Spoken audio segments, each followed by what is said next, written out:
अब आप देखिए स्पीकर साहब कि क्रिमिनलाइज कर दिया गया ट्रिपल तलाक को। मैं पूछना चाहता हूं कि भाई जब सुप्रीम कोर्ट ने होमोसेक्सुअलिटी को डीक्रिमिनलाइज कर दिया, अडल्ट्री को डीक्रिमिनलाइज कर दिया और आप ट्रिपल तलाक को क्रिमिनलाइज कर रहे हैं, वाकई में आप नया हिंदुस्तान बनाने जा रहे हैं। मैं मुबारकबाद देता हूं आपको। आप तो शादी को खत्म कर रहे हैं, औरत को रोड पर ला रहे हैं और उसके शौहर को जेल में डाल रहे हैं। ये काम कर रहे हैं आप।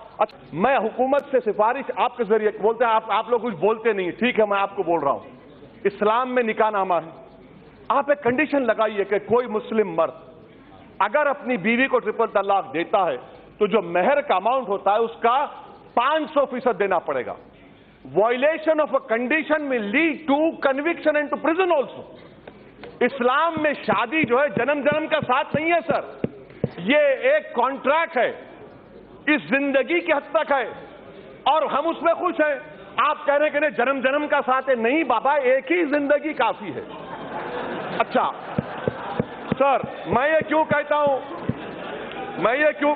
अब सर जो शादी कर रहे हैं जिनके पास बीवी है उनको मालूम, इसीलिए सब हंस रहे हैं, सबको मालूम क्या तकलीफ है। बाहर आकर तो सब जिंदाबाद ये सब कहेंगे, हमारे घर में सब क्या होता है मालूम। अच्छा सर, आर्टिकल और हमको इस्लामिक ममालिक से मत मिलाइए वरना रेडिकलिज्म बढ़ेगा। मत मिलाइए हमको इस्लामिक ममालिक से मतलब नहीं, हमको हिंदुस्तान से, भारत से मतलब है। मुझे लगता है, यानी देखिए, हमें थोड़ा अध्ययन करना चाहिए। मुझे लगता है कि जो भी 3 तलाक के पक्ष में बातें करते हैं,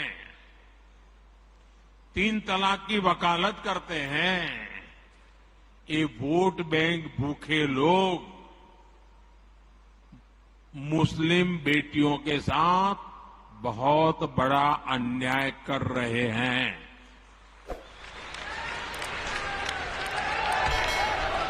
अच्छा, कुछ लोगों को लगता है कि भाई ये 3 तलाक से तो सिर्फ महिलाओं की बात हो रही है। 3 तलाक से जो नुकसान होता है ना, वो सिर्फ बेटियों को होता है ऐसा नहीं है, उसका दायरा उससे भी बड़ा है। आप सोचिए,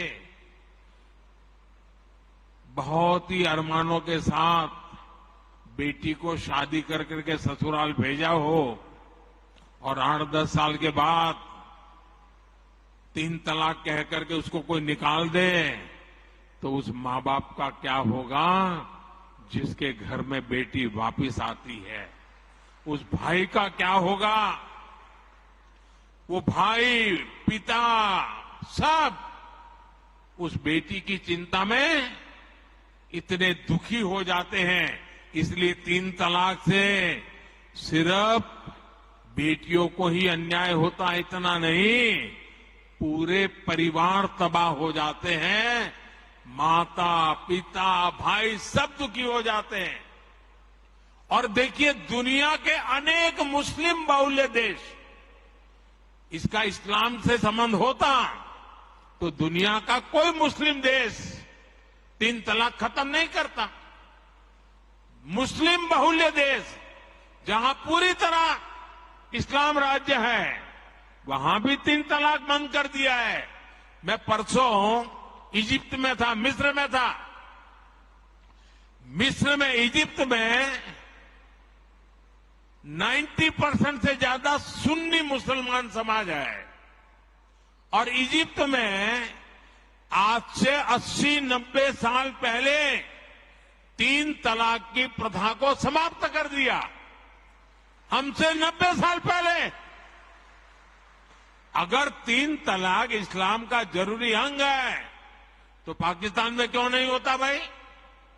अगर 3 तलाक इस्लाम का जरूरी अंग है तो इंडोनेशिया में क्यों नहीं होता?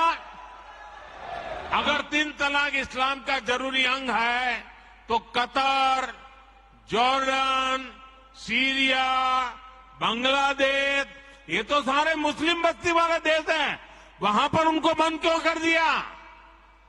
मैं समझता हूं कि मुसलमान बेटियों पर 3 तलाक का फंदा लटका कर कुछ लोग उन पर हमेशा अत्याचार करने की खुली छूट चाहते हैं।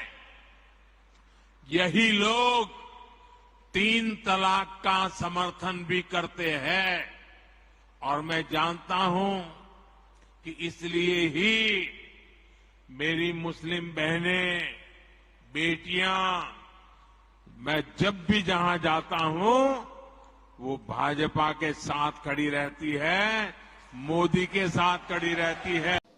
हमारे साथ एक और महिला हैं, ये हैं नूरी, ये बरेली की हैं। इनके भी शौहर ने भी इन्हें 3 तलाक दे के छोड़ दिया है। आज ये दर दर के ठोकरें खाने को मजबूर हैं। हम इन्हीं से बात करते हैं, इनका क्या मामला है और नए विधेयक के बारे में और नए कानून के बारे में क्या सोचती हैं।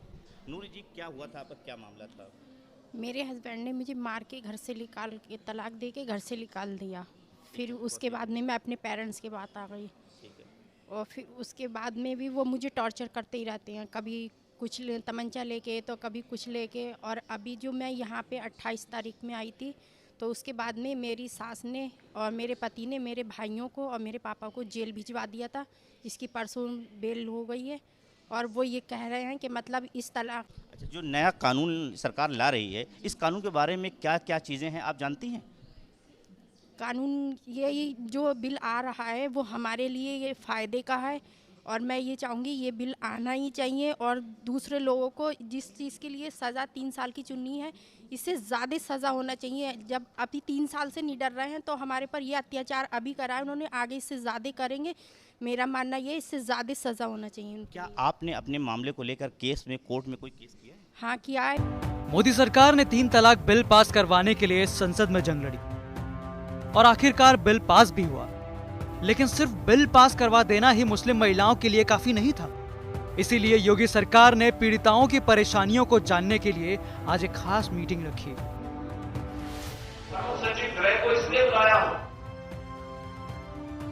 योगी आदित्यनाथ ने इस मीटिंग के लिए हर जिले से 3 तलाक पीड़िताओं को लखनऊ बुलवाया था।